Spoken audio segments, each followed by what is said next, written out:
오늘 우리들에게 주시는 하나님의 말씀은 지금 말씀에 이어서 예레미야애가 3장 31절서부터 33절까지입니다. 주님께서는 우리를 언제까지나 버려두지는 않으신다. 주님께서 우리를 근심하게 하셔도 그 크신 사랑으로 우리를 불쌍히 여기신다. 우리를 괴롭히거나 근심하게 하는 것은 그분의 본심이 아니다. 하나님의 말씀입니다. 하나님 감사합니다.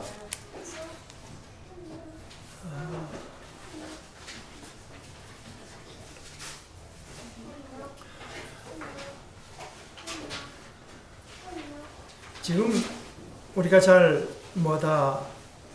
일반인으로서는 잘 이해도 할 수 없는 이야기지만 제 기억으로도 그 영국 사람 물리학자가 쓴 시간의 역사라는 책이 있지 않았습니까? 시간에 무슨 역사가 있다. 그런데 이제 이 시간이라고 하는 것 또는 역사라고 하는 것이 과연 얼마가 됐는지, 시간이라고 하는 건 영원부터 영원까지 존재하는 것인지 우리가 알 수가 없는 얘기지만, 그러나 우리 신앙의 입장에서 볼 때 역사라고 하는 것, 지금 몇십억 년이 됐는지 또 앞으로도 얼마까지 지속될려는지 모르겠지만 말입니다. 이 역사라고 하는 것이 뭐냐? 우리 신앙의 입장에서 보면 이거는 결국은 계시의 역사라고 할 수 있습니다. 계시의 역사. 하나님께서 자신이 어떤 분이라고 하는 것을 보여주시는 어떤 모델라고나 할까? 하나님은 자신을 보여주시는데 1년 갖고 안 되고 2년 갖고 안 되고 최소한 우리가 아는 바로는 100억 년 이상은 돼야 어느 정도 이제 본인을 보여주실 수 있습니다. 앞으로도 얼마가 더 지속될지 모르죠. 그런데 이 하나님이 어떤 분인가 하는 데에서 성경이 그 모든 일들을 통해서 우리가 결국 보게 될 것이 뭐냐 하는 것을 미리 말한 것을 보면 요한일서 4장 8절 이렇게 말합니다. 사랑하지 그 7절 중간에서부터 제가 읽겠습니다. 사랑하는 사람은 다 하나님에게서 났고 하나님을 압니다. 사랑하지 않는 사람은 하나님을 알지 못합니다. 하나님은 사랑이시기 때문입니다. 하나님은 사랑이다. 하나님께서 몇 백억 년이 걸릴지 알 수 없지만 그것을 통해서 드러내시는 하나님의 모습은 사랑으로서의 하나님. 근데 이 사랑으로서의 하나님, 또는 공의로우신 하나님, 사랑을 우선 얘기해 봅시다. 나는 사랑이다. 또는 여러분들 많은 분이 기억하시는 대로 요한복음 3장 16절은 어떻습니까? 하나님은 사랑이시지만 그 사랑의 대상이 누구냐? 하나님이 세상을 이처럼 사랑하사. 하나님의 사랑의 대상으로 구체적으로 말씀되는 것이 세상입니다. 그런데 그 요한복음에서 보는 세상이라고 하는 것은 뭔가? 죄 지은 세상입니다. 그런데 죄 가운데 있는 세상을 이처럼 사랑하사 독생자를 주셨다.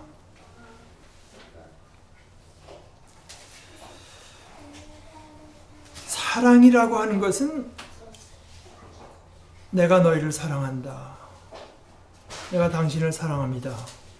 하고 고백할 수도 있고 또 보여줄 수도 있지만 증명할 수는 없습니다. 어떻게 증명하겠습니까? 뭐 조금의 오해의 소지도 없도록 깨끗하게 증명할 방도가 없습니다. 보여줄 수 있을 따름입니다. 그래서 로마서 5장 8절에 이렇게 얘기하죠. 6절서부터 제가 읽겠습니다.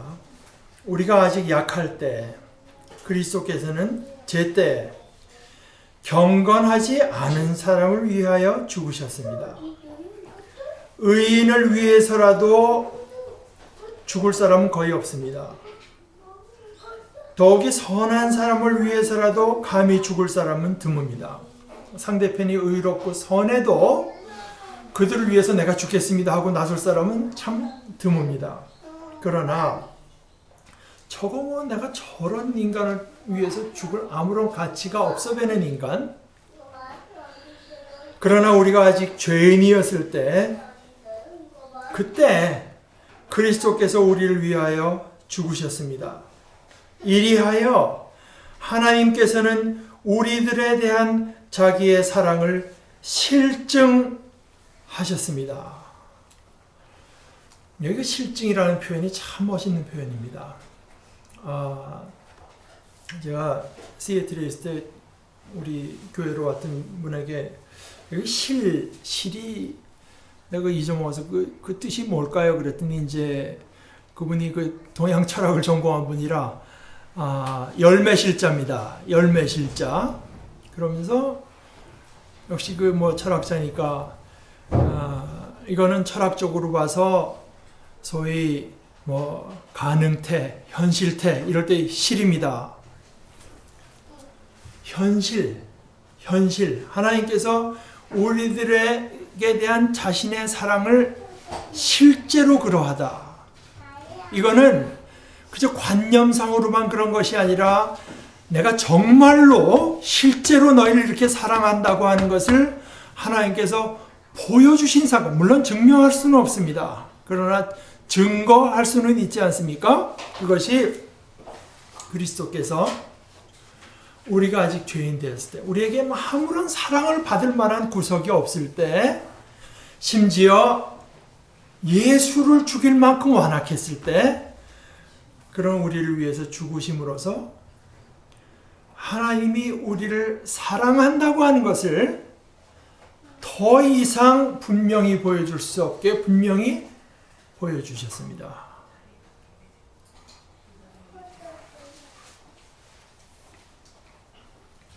오늘 우리가 읽은 이 예레미야 애가, 원래는 그냥 애가라고만도 하는데 그 안에 있는 내용이 그 예레미야 당시의 내용과 너무나 이제 잘 맞아떨어지기 때문에 예레미야 애가라고 부르는데, 여러분 이제 혹시 기회가 돼서 나중에 히브리어 원문을 그림처럼 보시면 볼 수 있겠습니다만은 이게 지금 5장으로 되어 있지 않습니까? 그런데 뭐 1장도 그렇고 2장도 그게 슬프다 하는 말로 시작이 됩니다. 근데 그 슬프다라고 하는 말이 우리말로 하면 기억, 영어로 하면 A 이런 식으로 시작됩니다. 알파벳. 2절은 니은, 3절은 디귿, 4절은 리을 이런 식으로 히브리서의 그 자음이 22개인데요. 그래서 22절까지 있습니다. 뭐 가난하고 뭐 넓고 뭐 다양하고 이런 식으로 하여간 가나다라 이런 식으로 이제 되어 있는 것입니다.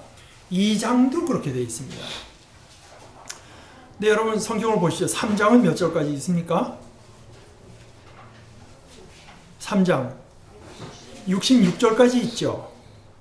3장은 1절, 2절, 3절은 기억으로 시작합니다. 4절, 5절, 6절은 니은으로 시작합니다. 절마다 니은으로 시작하는 것이 이제 3개씩. 그 다음에 디귿으로 시작하는 것이 3개. 그러니까 우리가 언뜻 애가의 글을 읽게 되면 이 사람이 당한 말로 할 수 없는 고통을 절절하게 그 자리에서 말한 것 같지만 굉장히 다듬어진 표현입니다. 이것이 굉장히 다듬어진 표현으로 이제 표현한 것인데요.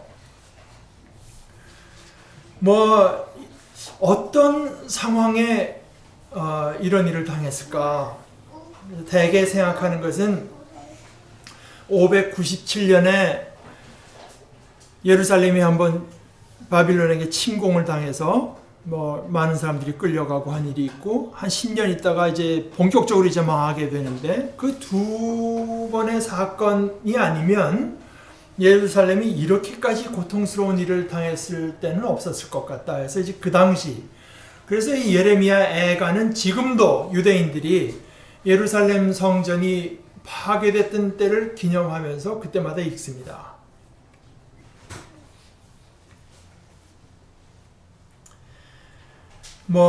아까 우리 조준 자매가 읽어주신 데 이어서 몇 절을 더 읽어보겠습니다. 2장 18절서부터 도성 시온, 이것은 예루살렘입니다. 시온의 성벽아 큰 소리로 주님께 부르짖어라. 밤낮으로 눈물을 강물처럼 흘려라. 쉬지 말고 울고짖어라. 내 눈에서 눈물이 그치게 하지 말아라. 온 밤 내내 시간을 알릴 때마다 일어나 부르짖어라. 물을 쏟아놓듯 주님 앞에 내 마음을 쏟아놓아라. 거리 어귀어귀에서 굶주려 쓰러진 내 아이들을 살려달라고 그분에게 손을 들어 빌어라. 아이들이 먹을 걸 달래는데 애들이 그 이가 썩을까봐 또 할까요? 또 너무 비만해질까 봐서 부모가 안 주는 것이 아니라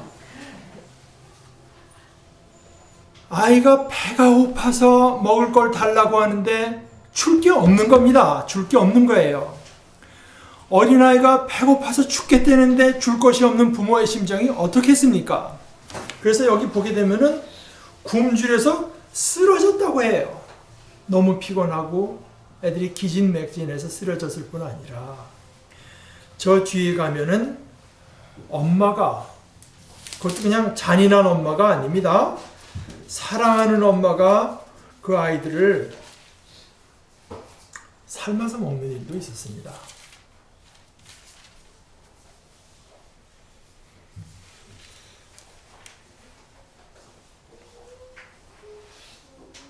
들깨들도 제 새끼에게 젖을 물려 빨리는데 내 백성의 도성은 사막의 타조처럼 잔인하구만 하구나. 젖먹이들이 목말라서 혀가 입천장에 붙고 어린 것들이 먹을 것을 달라고 하여도 한술 떠주는 이가 없구나. 굶어 죽은 사람보다는 차라리 칼에 죽은 사람이 낫겠다. 다쳐서 죽은 사람이 먹거리가 없어서 서서히 굶어 죽는 사람보다 더 낫겠다. 이어서 말을 하기를 내 백성의 도성이 망할 때 자애로운 어머니들이 제 손으로 자식들을 삶아서 먹었다. 어머니가 남달리 잔인하거나 욕심 사나워서가 아닙니다. 자기만 아는 어머니들이 아니라 자애로운 어머니들인데 그런 일들이 일어났습니다. 그래서 이게 뭐냐? 금방 알 수 있는 것은 이렇게 말을 하죠. 1장 8절에 예루살렘이 그렇게 죄를 짓더니 마침내 조롱거리가 되었구나. 또 14절에 주님께서 내가 지은 죄를 묻고 얽어서 멍에를 만드시고 그것을 내 목에 얹어서 힘을 쓸 수 없게 하셨다. 죄 때문입니다. 죄 때문입니다. 그런데 이것이 그저 나의 개인적인 죄 때문이 아니라 또한 우리의 죄 때문이며 또 내가 잘못한 것만도 아니고 내 대적이 나에게 와서 그런 잔인한 일을 우리에게 행하는 자들이 죄인이기 때문에 그 자들도 죄인이기 때문에 우리가 겪는 고통이 극심해지는 것도 있습니다. 그래서 제가 33절까지 읽었습니다마는 34절 제가 읽어보겠습니다. 세상에서 옥에 갇힌 모든 사람이 발 아래 짓밟히는 일, 가장 높으신 주님 앞에서 인권이 유린되는 일, 재판에서 사람이 억울한 판결을 받는 일, 이러한 모든 일을 주님께서 못 보실 줄 아느냐. 우리가 지은 죄 때문에 이 일을 당하지만 우리는 또한 타인의 욕심과 타인의 죄악 때문에도 고통을 또한 당합니다. 그뿐이겠습니까? 우리에게 느닷없이 닥치는 고통도 있습니다. 지진이 일어나서, 쓰나미가 와서, 갑자기 몹쓸 병에 걸려서 느닷없이 닥치는 고통도 물론 있습니다. 그래서 고통이 지속될 때 하나님께서 나를 구해주실까 하는 어떤 희망을 누구나 다 품어보지 않겠습니까? 그런데 아무리 생각해봐도 이것이 주님께서 하시는 일이라고 하는 생각이 들을 때는 어떻게 해야 되겠습니까? 나는 하나님의 진노의 몽둥이에 얻어맞고 고난당하는 자다. 주님께서 나를 이끄시어 빛도 없는 캄캄한 곳에서 헤매게 하시고 온종일 손을 들어서 치고 또 치시는구나. 주님께서 내 살갗을 약하게 하시며 내 뼈를 꺾으시며 가난과 고생으로 나를 애우시며 죽은 지 오래된 사람처럼 흑암 속에서 살게 하신다. 내가 도망갈 수 없도록 담을 쌓아 가두시고 무거운 족쇄를 채우시며 살려달라고 소리를 높여 부르짖어도 내 기도를 듣지 않으시며 다듬은 돌로 담을 쌓아서 내 앞길을 가로막아 길을 가는 나를 괴롭히신다. 주님께서는 엎드려서 나를 노리는 곰과 같고 몰래 숨어서 나를 노리는 사자와 같으시다. 길을 잘못 들게 하시며 내 몸을 찢으시며 나를 외롭게 하신다. 주님께서 나를 관역으로 삼아서 활을 당기신다. 주님께서 화살통에서 뽑은 화살로 내 심장을 뚫으시니 내 백성이 모두 나를 조롱하고 온종일 놀려댄다. 쓸개즙으로 나를 배불리시고 쓴쑥으로 내 배를 채우신다. 돌로 내 이를 봐주시고 나의 얼굴을 땅에 비비신다. 내게서 평안을 빼앗으시니 나는 행복을 잊고 말았다. 나오느니 탄식뿐이다. 이제 내게서는 찬란함도 사라지고, 그러면서 뭐라고 말하냐면은 주님께 두었던 마지막 희망마저 사라졌다. 저는 물론이거니와 저는 여러분들 중에 한 사람도 이런 고백을 해야 되는 자리에까지는 이르지 않기를 바랍니다. 주님께 두었던 마지막 희망 마저 사라졌다. 그런데 내가 겪은 그 고통, 쓴쑥과 쓸개즙 같은 그 고난을 잊지 못한다. 잠시도 잊을 수 없으므로 울적한 마음을 가눌 길이 없다. 자꾸 어떤 이런 트라우마, 고통스러운 일들이 일어나고 그 일이 생각할수록 너무 괴로운 일, 이 자꾸 내 마음속에 떠올라서 생각하게 되니까 결국 사람이 어떻게 됩니까? 디프레션에 빠지고 우울해지는 거 아니겠습니까? 울적해지는 거 아니겠어요? 절망입니다. 그런데 그 다음 구절, 그러나 마음속으로 곰곰이 생각하며 오히려 희망을 가지는 것은 주님의 한결같은 사랑이 다함이 없고 그 긍휼이 끝이 없기 때문이다.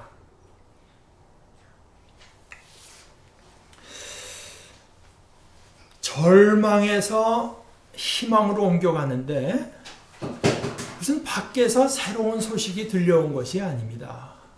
바빌론이 망했대. 느부갓네살이 죽었대. 이집트가 우리를 도우려고 온대. 이런 어떤 뉴스가 들려온 것이 아니라 곰곰이 생각해 봤다.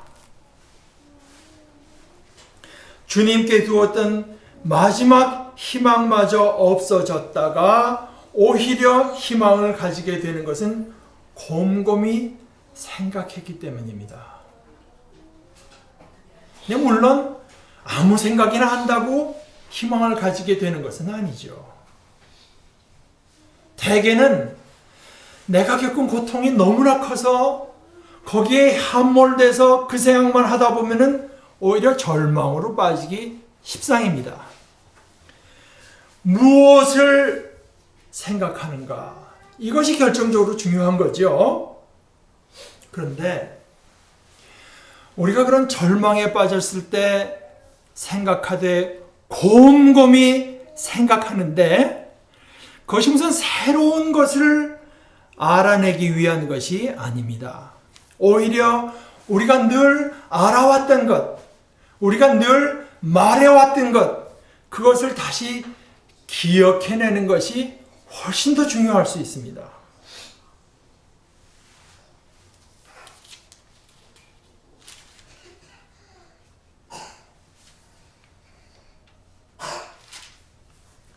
주님의 한결같은 사랑이 다함이 없고 그 긍휼이 끝이 없기 때문이다. 주님의 사랑과 긍휼이 아침마다 새롭고 주님의 신실이 큽니다. 나는 늘 말하였다. 주님은 내가 가진 모든 것, 주님은 나의 희망. 나는 늘 말해왔다. 우리가 이게 늘 말하고 있는 거 아닙니까? 주님은 나의 희망, 주님은 나를 사랑하신다. 이것을 새롭게 기억할 때 우리가 어떤 절망 속에서도 희망을 품을 수가 있습니다. 새로운 것을 알아서가 아니라, 새로운 소식을 들어서가 아니라, 형편이 새롭게 바뀌어서가 아니라, 우리가 늘 알아왔던 것, 늘 말해오던 것을 새롭게 기억해낼 때, 그러나 마음속으로 곰곰이 생각하며 오히려 희망을 가지는 것은 주님의 한결같은 사랑이 다함이 없고 그 긍휼이 끝이 없기 때문이다. 주님께서는 우리를 언제까지나 버려두지는 않으신다. 주님께서 우리를 근심하게 하셔도, 자 보십시오. 내가 지금 근심하고 있고 내가 고통을 겪고 있습니다. 그것은 금방 생각해봐도 내가 지은 죄 때문이고 우리가 지은 죄 때문이고 우리 조상이 지은 죄 때문이고 우리 민족이 지은 죄 때문일 수도 있고, 우리에게 욕심을 품은 어떤 세력들, 이웃 민족들의 죄와 욕심 때문인 것도 물론 있고, 그런 거와 별 상관없이 느닷없이 닥쳐온 가뭄이라든가 무슨 지진이라든가 이런 고통 때문일 수도 있습니다. 그런데 그게 다냐?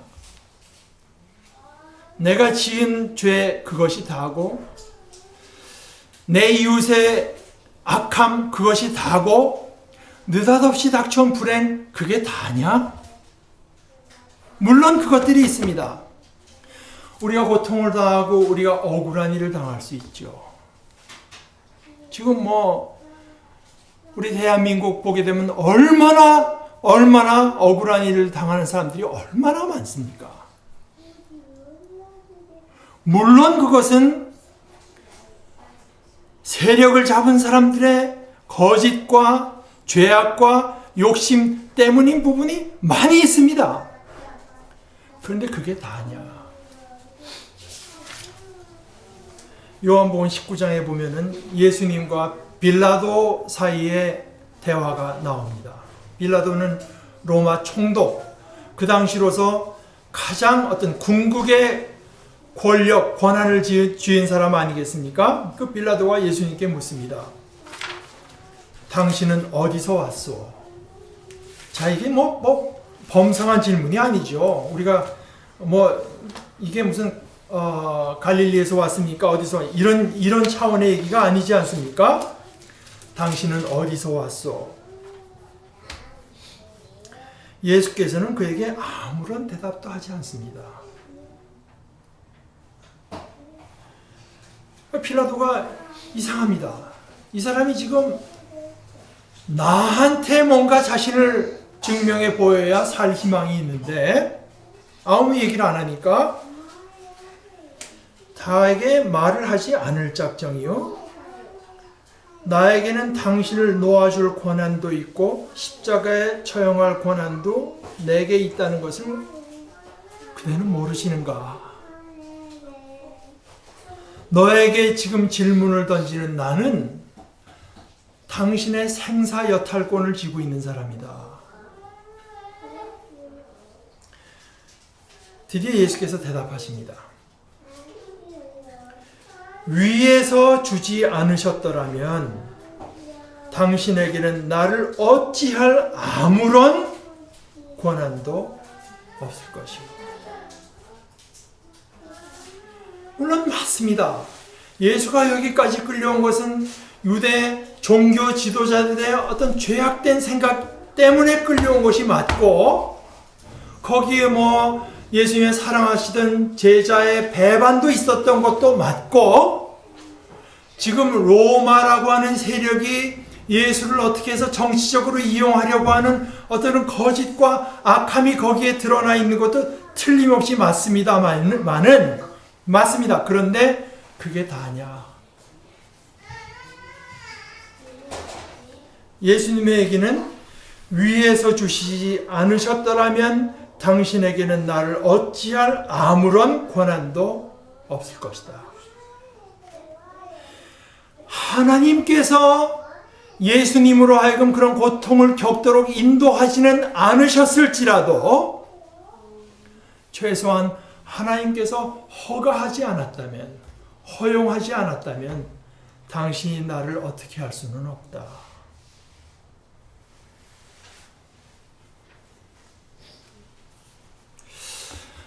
여러분, 인생을 살다가 또 살면서 지금도 그런 일을 겪을 분들이 아마 있으리라고 생각합니다.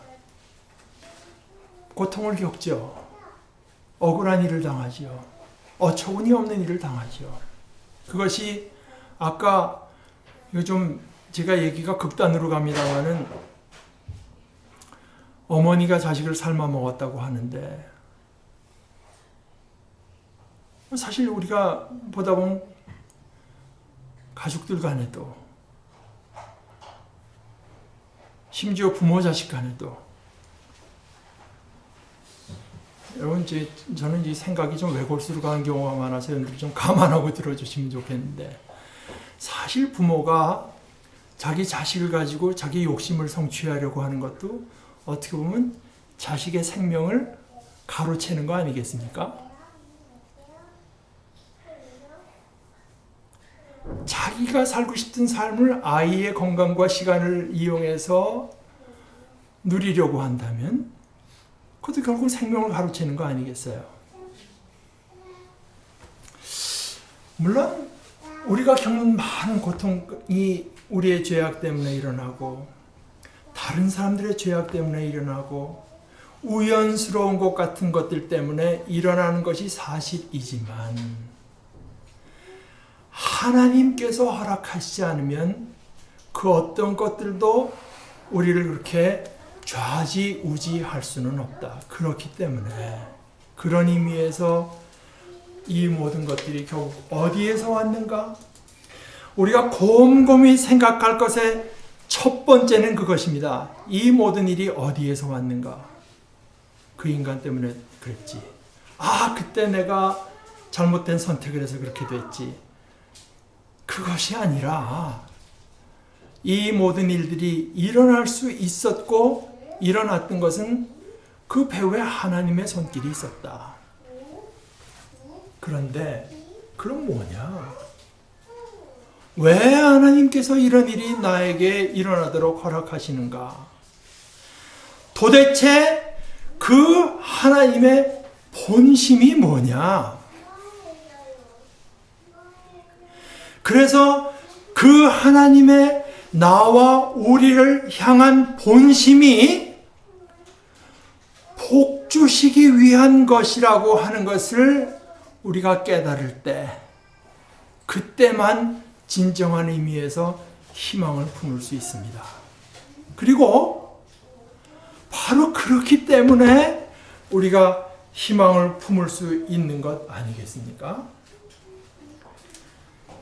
우리가 하나님의 본심을 알 수 있는 것은 지금 예레미야 애가를 지은 이 시인은 벌써 그 당시에도 하나님의 본심은, 나를 향한 본심, 우리를 향한 본심은 결코 우리를 파멸시키려고 하는 것이 아니다. 주님께서 우리를 근심하게 하십니다. 그러나 주님께서 우리를 근심하게 하셔도 그 크신 사랑으로 우리를 불쌍히 여기신다. 우리를 괴롭히거나 근심하게 하시지만 그것이 그분의 본심은 아니다. 영어를 써서 미안합니다만은 도무지 어떤 것도 make sense 하는 것 같지 않은 이 상황, 이 처지, 나의 삶 속에서 하나님께서는 나를 불쌍히 여기시고 나를 사랑하셔서 뭔가 나를 위한 선한 일을 이루고 계신다고 하는 것을 나는 말해왔습니다. 우리가 이렇게 말해왔던 것을 고통스러운 상황에서 곰곰이 생각하면서 다시 기억해낼 때, 그때 우리가 진정한 의미에서 희망을 품을 수 있습니다. 예레미야 애가가 증언하는 것과 같은 극한의 고통 속에서도 곰곰이 이 일이 결국 어디에서 왔느냐, 그리고 이 일의 결국을 좌지우지하시는 전능자 하나님의 나를 향한 본심이 과연 뭐냐 하는 것을 곰곰이 생각하면서 우리가 늘 알아오던 진리, 하나님은 사랑이시다.